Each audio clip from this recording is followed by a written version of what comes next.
this chance to apologize to absolutely nobody. It's time!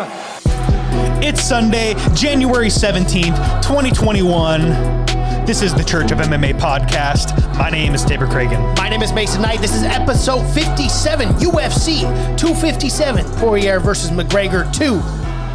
And we're just talking about a preview show today, Tabor, because we are actually in the studio. We just wrapped up episode 56. We cannot meet up in the middle of the week. Unfortunately, you and I have conflicting work schedules. So we are here early. This episode will be dropping on Thursday for our preview show for UFC 257. So, guys, this one will be a relatively quick one. But before we jump into our preview show, Tabor, where do we begin? With our social media accounts, Mason, Twitter, Facebook, Instagram, at the Church of MMA, and now Gab at the Church of MMA. Guys, if you aren't following us, make sure you go and do it. We're going to give you updates on the show. We're going to post funny memes. We're trying to make you guys laugh. Live tweeting the fights. Hit us up. Yeah, check out our YouTube channel too, guys, as we sit here this Sunday night. Could be different on Thursday, but we are sitting at 402 subscribers. We just hit that 400 mark. We want to thank each and every one of you for subscribing, liking videos, commenting. We really do appreciate it. And one last plug, guys. If you guys want some church merch, like this shirt I'm wearing here, or like that shirt Tabor's wearing over there, you guys can find that merch in the link in the description below. Our shirts are cheap, very cost-effective, guys. We're just trying to raise some money to make improvements on this podcast. We eventually want to get into a multi-cam. We want to start going live, but it unfortunately takes a lot of money, and we're not trying to make much. Our shirts are $15.99 on our website right now, so go and get one if you want some church merch. So with that said, Tabor, should we jump into this preview show? Yeah, real quick shout out to our fight companions, because we do plan on fight companioning this fight card. Dude, I can't wait for this Saturday, man. Dude. So much crazy stuff to talk about. I mean, just alone, guys, we get wild on our fight companions. Don't be shocked. This show, primarily a numbered episode, is going to be MMA only. So expect that from now on for the future. Numbered episodes, MMA only. Fight companions, we go wild. We go crazy. I can't wait Anything for that. Goes. Stay tuned for this Saturday, guys. We will post that as soon as possible. Let's talk about this fight card, dude, because this is the first pay-per-view of the year. We're starting off with a Conor McGregor card. He's finally back. The season is finally commencing. And what a season it has been, and it will be. I can't wait for this fight, dude. I really, really can't. Yeah. It's going to be fantastic. We're already off to a hot start here. Just wrapping up yesterday, and I know this will come out on Thursday, but for us, today is Sunday, and coming off that freaking Max Holloway, Calvin Kattar, that historic event on ABC, that main event was just phenomenal. So I am so looking forward to UFC 257, Tabor. Yeah, I can't wait. This could be just as good, if not better. Yeah, well, dude, think about it. I mean, that Wednesday card we're going to go into is going to be fucking fantastic. Recap coming for that very soon. But to stick on 257, I mean, you got Dustin Poirier, Conor McGregor. That co-main event is fucking fantastic. Dan Hooker, Michael Chandler, Jessica Eye, Jojo Calderwood, Matt Favola, Zaitar, Amanda Ribas. Dude, you can't ask for a better pay-per-view. I mean, They don't stack these Conor McGregor cards completely, like with fat names like 258 and all this other stuff we're getting in March. But I mean, this is a fucking very stacked Conor McGregor card. Yeah, I would say compared this one to is, last year. Yeah, this one is very stacked, man, from top to bottom. When you open up a card with Amanda Ribas, the card is stacked. Man. Yeah. When that's your opening fight on a pay-per-view, you got a stacked card. I mean, she could be 3 fights deep easily. Yeah, every single one of these fights, man. Even Favola versus Azatar, like those two. Azatar is undefeated at 13-0. Matt Favola is 8-1-1. That's going to be a showdown too, man. And that's the second fight. Jessica Eye, Calderwood, Dan Hooker, Michael Chandler. Are you kidding me? Yeah, and there's names. I mean, and shit, just the prelims, there's names. You got Brad Tavares and Antonio Carlos Jr., Shoeface himself, Khalil Roundtree's making his comeback. Sarah McMahon, the meatball. And then Nick Juliana Lentz. Pena. Man, these are going to be fantastic fights. Yeah. It's going to be a fantastic night of fights. I can't wait. Fight companion coming, like we've said. Let's start at the top. Here with the main event. Conor McGregor, Dustin Poirier. Obviously, this is going to be the money seller. This is going to be the card people are showing up to see. This is the people are buying for. Conor McGregor brings a lot of casuals. He does. A lot of casuals. Do you see this card doing like a 1.8, 1.9 million, something like that? I'm gonna shoot a little lower, actually. I'm gonna say this does about 1.5. Really? Yeah, 1.5, maybe 1.6. It will break 1 million, though. Yeah, it'll break 1 million. Unquestionably. It's Conor McGregor. He is the cash cow of the UFC still, and probably will always be. But man, I just can't wait to break down and dissect this fight. Yeah, let's talk about the fight odds. Dustin Poirier is coming in at a plus 240, and Conor McGregor's at a minus 300. What, like? Okay, Vegas. Look, I know Vegas. I know everyone in the world are Conor McGregor dick riders, and I get it. You know, he's great for the sport.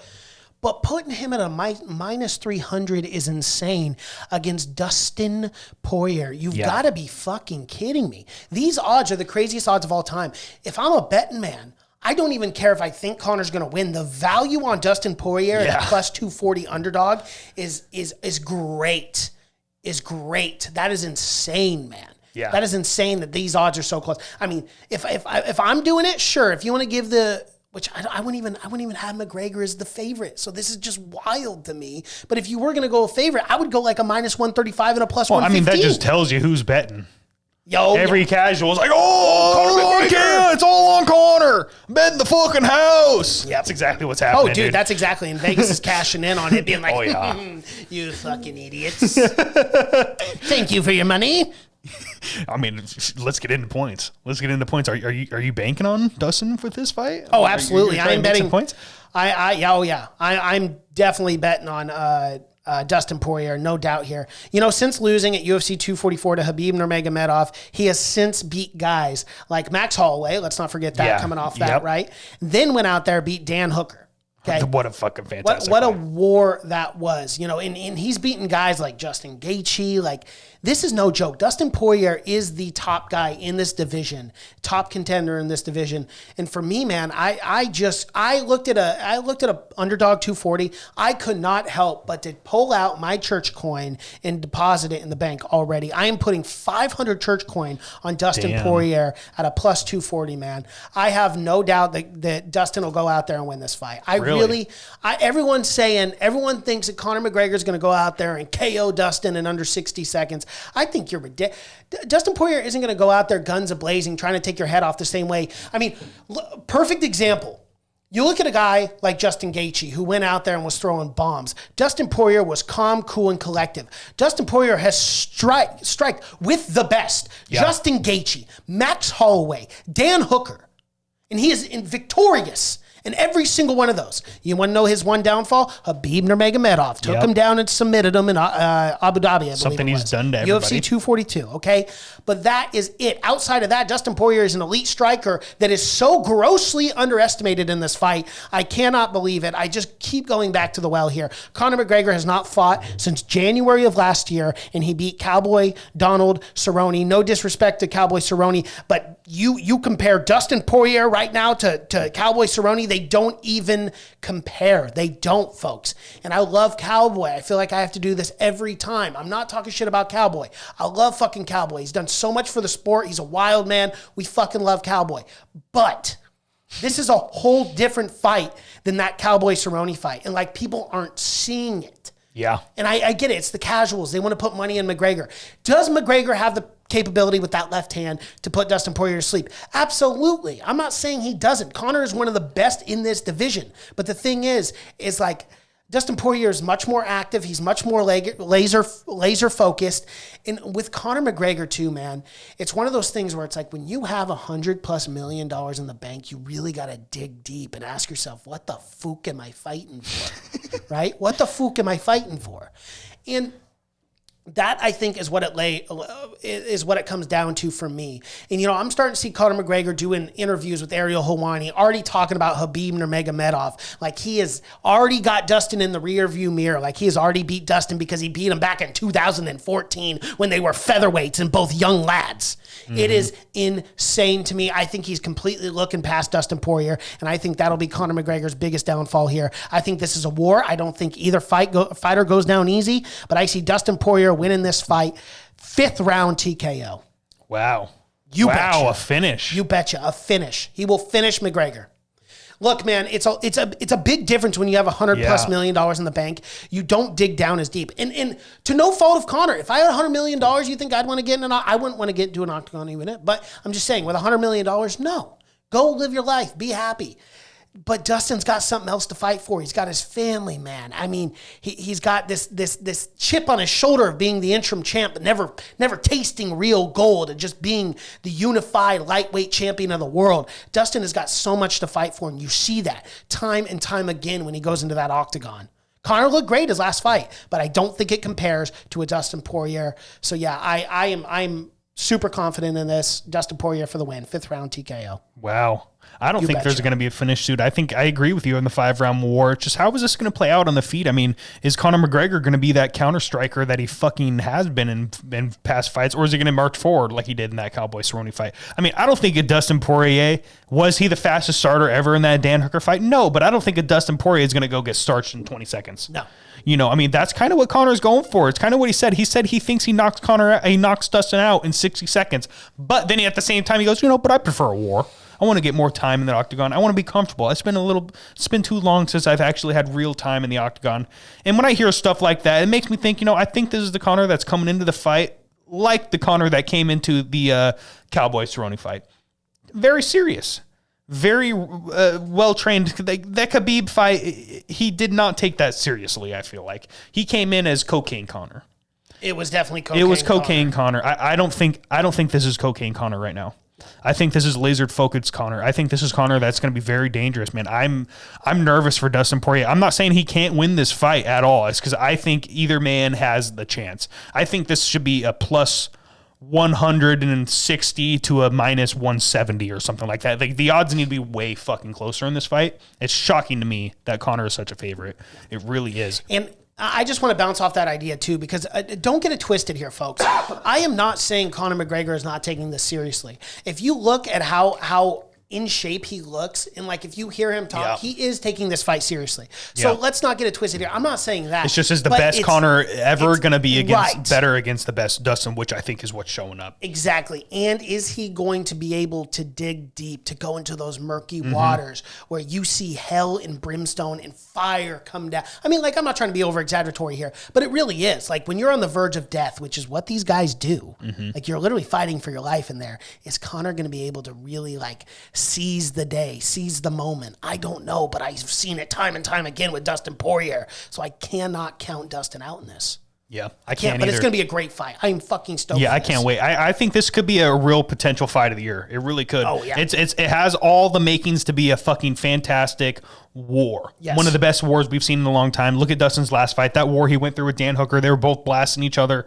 The second round was one of the greatest rounds of all time. Of all time, yes. Easily all time. Any single round in the UFC. I'm very excited for this fight. I think the old Conor is back, man. I really do. I think he's going to come out. I think he's going to have a beautiful performance. I hate this because I'm not a Conor dick rider. I really am not. But there's something about this matchup, dude. I can't bet against Conor. Every time I bet against Conor, I lose money. Okay. And that's the fucking truth. I love Dustin Poirier and I love him in this fight, but I also have to go 500 church coins. But I'm going Conor McGregor. I think it goes all 5 rounds. I'm going unanimous decision. I think maybe Dustin loses the first 3 rounds. That's what I'm thinking. I think and Conor maybe coasts 4 and 5. It's just whether or not Dustin can put him away. We'll see. It could be 1-1. It could be 2-2 going into the 5th. I have no idea. There's so many different possibilities. I just can't wait. I'm very excited. It's a big moment when the biggest star in the sport finally fights, and fights a number 1 contender, by the way. Yeah. Like, finally. I mean, this is what we've been wanted. We want Conor to fight a real fucking fight, and that's what we're finally getting. And I'm excited for him too. For as much as we go back and forth with Conor, we say good things, we say bad things. Some people have claimed in the comment section that we're Conor dick riders. No, go definitely listen not. to every episode, guys. Yeah, I have shat on Conor. Shit, go listen to our last episode. Yeah. Seriously, I will call Conor out when I see some bullshit, but Conor is one of the best fighters in this division, unquestionably. Without a doubt. And so, I am so excited to see him back in the octagon. And just because I pick against him doesn't mean I ain't excited for this fight, folks. Yeah. I'm ready to go, man. I am ready for next Saturday. That fight companion is going to be loads of fun. I can't wait. I hope it's one of these fight companions where we're not even watching the fights, and it's going to be one of the most exciting fights to watch. Yeah, it definitely will be. And it could be one of those. Let's move on to the co-main event. I'm very, very excited for this fight as well, dude. Michael Chandler is finally making his UFC debut. Everyone's so interested. It's Ben Askren all over again. Yep. It's Eddie Alvarez all over again. They're throwing him to the fucking wolves right off the bat with Dan Hooker, dude. This is a no-joke fucking fight, especially for a UFC debut. Dan Hooker's a slight favorite. Yes, he Very is. slight favorite. He's a minus 120. Michael Chandler is a plus 100. Ooh, this is a pick'em fight, my guy. This is a pick'em fight. How do you see this going down, Mason? Let's break this down a little bit. Here's the thing. Michael Chandler has got the clear advantage on the ground. Yeah, I think that's clear. clear cut and concise. It's a matter of, can he take Dan Hooker down, and can he effectively keep Dan Hooker down? Yes. Right. And we've seen Dan Hooker. He's got pretty good takedown defense. Okay. He's training with all those fucking New Zealand folk. Well, when right? you ask anybody that trains over there at City Kickboxing in New Zealand, they all say wrestling is our most important thing. Mm-hmm. It's like we wrestle, and more specifically defensive wrestling. So, yeah, that's what they do. Yeah. And so, like, but here's the thing. It's one of those fights where this is obviously Michael Chandler's debut in the UFC. He's got a lot of pressure on his shoulders, and he is fighting a savage, a warrior in Dan Hooker, who literally hit 2 out of the 5 top fights last year were on our list. And guess what name was in both of those? Yep. Dan Hooker. And like, I cannot with Dan Hooker, I can't count him out, man. There's something about this guy where I feel like he will be a future champ. Maybe not in a year, maybe not in 2 years, but he will hold the belt at one point. He is young. He is, young as can be for a lightweight. He's 30 years old, which is still pretty young. I like Dan Hooker in this fight, man. I see so much value at him at a minus 135 here. So I am putting 500, at a minus 120. I am taking 500 church coin and I am laying them down Holy shit. on Dan Hooker to win this fight. I am very sure that Dan Hooker will get 500. Wow. 500. You betcha. Wow. You laying betcha. it out for the man. Laying it out for the Aussie. I got faith, man. And what they're doing over there is City Kickboxing in New Zealand. Like, It's a groundbreaking fucking, what's the guy's name? The coach, Eugene Behrman. He's on another level right now in terms of coaches. But so is Michael Chandler's coach, Henry Hooft, and everybody at the Black Zillions. I don't remember. It's not the Black Zillions. That's the old name. It's something else. It's some gym in South Florida. Who cares? They've got killers though, dude. Yep. Killers. Michael Chandler, Kamaru Usman, Gilbert Burns. Like, Michael Chandler is doing rounds, rolling full rounds with Usman and flowing like nobody's ever seen. So he's amazing with the jiu-jitsu. You're absolutely right. If this goes down to the ground, Michael Chandler's going to have it could submit him very easily. Totally. I'm not going to say easily, but he very could. I mean, he's so good. He's so smooth and slick, very Gilbert Burns-esque. And he has very good wrestling as well. I mean, he has that wrestling pedigree in college. I think we're forgetting about his striking, though. I would not be shocked if Michael Chandler finds a way to outstrike Dan Hooker. Yes, I said that. Outstrike Dan Hooker. I think it could happen. Michael Chandler is very, very good on the feet. He's got knockout power. It's a strange matchup, though, because Michael Chandler isn't the biggest 155-pounder ever. He says he walks around about 186, which is very heavy for 180 for a 155er. You know, most 155ers walk around that nowadays, actually. I mean, it's very heavy. But he isn't the tallest. Look at Dan Hooker. The man is fucking 6 foot. He's got a reach like no other. It's extremely long arms. It's a wild matchup because he's got the obvious advantage and stuff like that. Michael Chandler has dealt with that his entire career. This is nothing new for Michael Chandler, man. This really isn't. I think he's going to show out. I think he's going to beat Dan Hooker, and I think he's going to do it in a pretty spectacular fashion. I don't think it's going to be good enough to get Khabib out of retirement and to want that Michael Chandler fight, but I think he's going to show out and he's going to go, yeah, I'm one of the best in the fucking world. And people are going to be clamoring for a title fight afterwards. Wow, okay. Hey, I like that. I like the prediction. If it happens, it happens, but how do you see this fight going down? Do you think it's going to be a 3-round war? Do you think it's going decision, submission? It very well could be a 3-round war. I'm going 3rd-round submission, Michael Chandler. I don't know if he finds a way to take him down or if he just takes his back. All it really takes is for him to take his back. Mm-hmm. He takes his back, finds that rear naked choke, it's over. Yep. It really is. I think he's going to outstrike him on the feet. Okay. I think he's going to outstrike him on the feet. I don't know how exactly he's going to do it. I think it's going to be a very, very strange game. He could even push him up against the fence and pull Colby Covington, maybe against RDA action, keep him up against the fence, grind him into the mats. There's so many different ways for Michael Chandler to find success. If he keeps it on the feet, it's going to be the most dangerous. I'm not going to lie. It will be the most dangerous for him because Dan Hooker's a motherfucker. Yeah. A motherfucker. But he has shown a few things, especially in that Dustin Poirier fight, that I think Michael Chandler can capitalize on. I'm going to throw 200 church coin on Chandler. I'm not the most confident into it. It's only 100 more than the minimum, but I am going out a bit of a limb on Chandler. I think he's going to impress us a lot. Okay. Wow.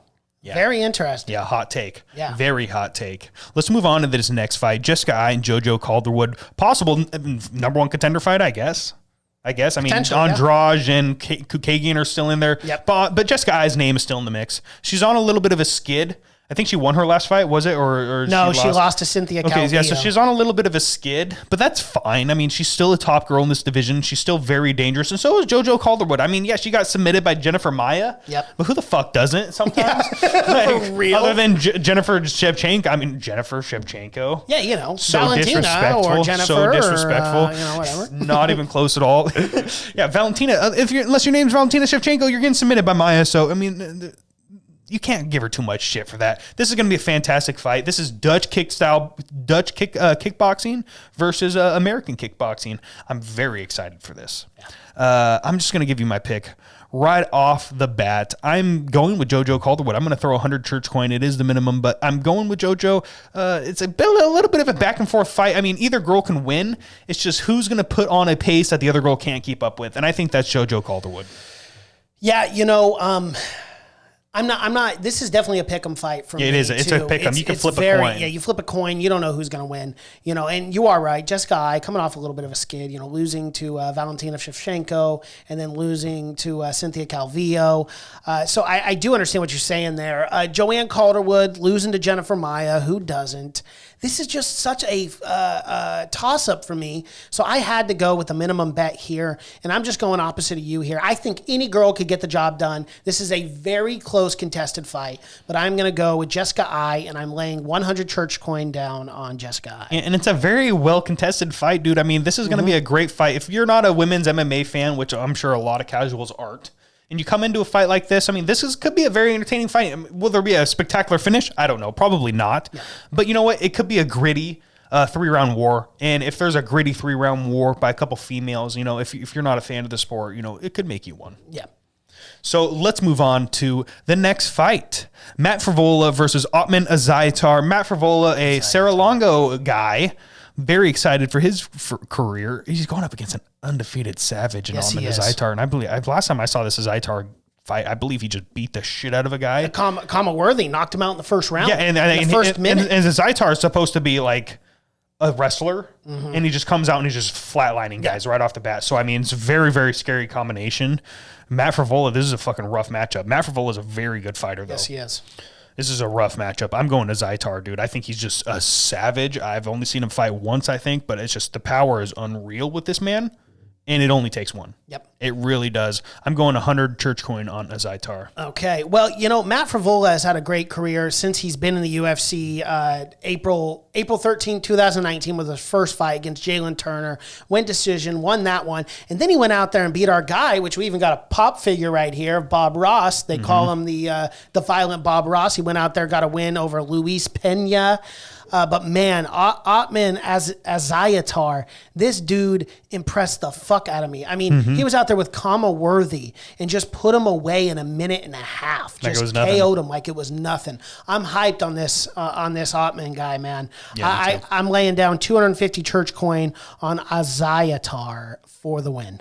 All right, and to round off the main card, Mason, last fight of the night. Well, it's really the first. It's going to open the card up. Marina Rodriguez versus Amanda Ribas. Marina Rodriguez is coming in at a plus 250. Amanda Ribas is a minus 310, the biggest favorite on the card. Yep. At least on the main card, yeah. On the main card. Well, I mean, this fucking well-deserved, dude. I mean, Amanda Ribas is a fucking savage dude. A savage. Can beat the shit out of you on the feet, can take you down, rip your knee off, rip your arm off. It doesn't matter. She's extremely well-rounded. A future 115-pound champ, I think. I mean, we'll see if her striking develops to the level of a Zhang Wei Li or Joanna Jędrzejczyk or Rose Namajunas. It's just her future is looking very, very bright at both 125 and 115 pounds. I'm very, very hyped on Amanda Ribas, but Marina Rodriguez is a tough test. I mean, 12-1-2. I mean, this is a very, very tough test. Both Brazilians, so they're both going to be phenoms on the ground. But I'm sorry, I'm on the hype train. I'm on the fucking hype train. I'm throwing 1,000 church coin on Amanda Ribas, dude. I am going all in. I'm going for the big return. Okay. Wow, that is a huge bet. That is the biggest church coin bet So far. single bet so far this Yep. year. Yep. By far and away. I'm betting the house, bro. Bet in the house. Hey, I love it. I love the enthusiasm. Marina Rodriguez fought Carla Esparza, lost to her. So I think it's really weird that Amanda Ribas coming off some really impressive wins. I mean, she made Paige Van Zandt Looked like she didn't belong. In this exactly in the same octagon as her. Going out there and beating Randa Marcos. Amanda Ribas is the real fucking deal, folks. And I have all the confidence in the world that she is going to go out there and get the job done, maybe even potentially in the first round. Yeah. So I have Amanda Ribas. I am laying 250 church coin on the win.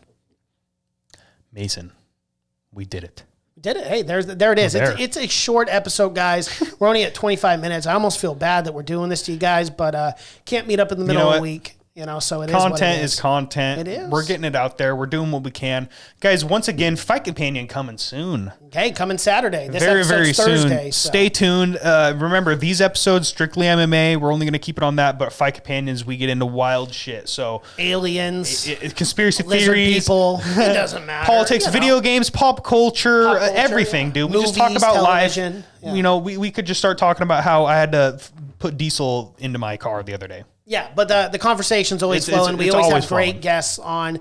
We typically stick with the guys that we know best. Gideon DeMars, Cash Kraus, and they're talkers. We have interesting, fun conversations, and we all have different viewpoints too, which makes it even better. I think that's what we need.